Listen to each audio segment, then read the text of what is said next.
এই ভিডিওতে আমরা আলোচনা করব শিক্ষকদের বদলির সুপারিশপত্র বাতিল করা হয়েছে। কি বিষয়?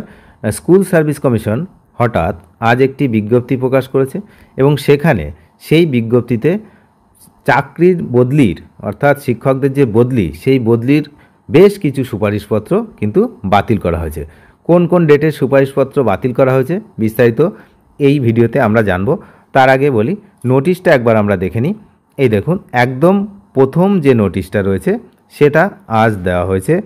এই 11/4/2025 এই যে মেমো নাম্বার ছিল সেই মেমো নাম্বারের ভিত্তিতে কিন্তু এই নোটিশটা দেওয়া হয়েছে এবং এই যে click here two view the notice, এইখানে যদি আমরা ক্লিক করি তাহলে আমরা নোটিশটা দেখতে পাবো। এই যে নোটিশটা আমাদের সামনে ওপেন হয়েছে স্কুল সার্ভিস কমিশনের পক্ষ থেকে, এবং যে নোটিশটা এখানে ওপেন হয়েছে সেখানে দেখুন এই ডেটটা, আজকের ডেট রয়েছে 11/6/2025।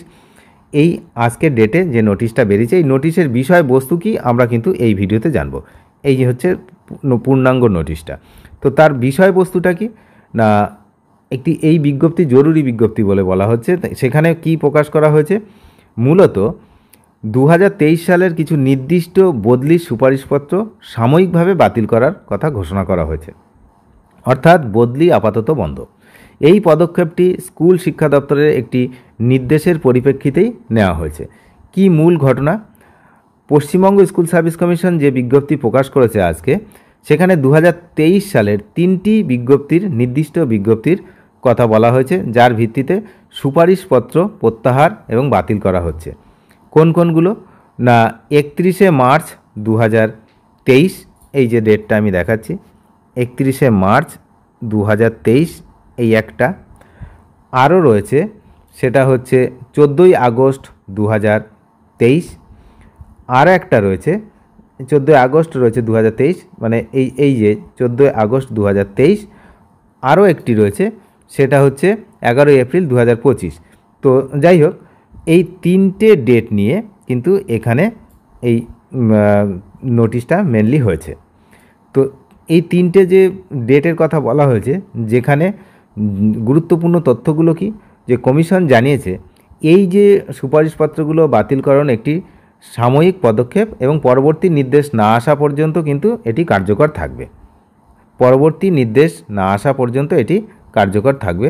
এবং কারা কারা এর জন্য প্রভাবিত হবেন? কারা না, যে সমস্ত শিক্ষক শিক্ষিকা বা সংশ্লিষ্ট ব্যক্তিরা এই ডেটের মধ্যে যারা বিজ্ঞপ্তির সঙ্গে যুক্ত ছিলেন তারা কিন্তু তাদের জন্য ভীষণ গুরুত্বপূর্ণ বিষয়টা। এই ঘোষণার ফলে কি হলো, যে বদলির অপেক্ষায় থাকা অনেক যে শিক্ষক শিক্ষিকা তাদের কিন্তু অনিশ্চয়তা তৈরি হলো। তাদের পরবর্তী নির্দেশ না আসা পর্যন্ত কিন্তু অপেক্ষা করতে হবে।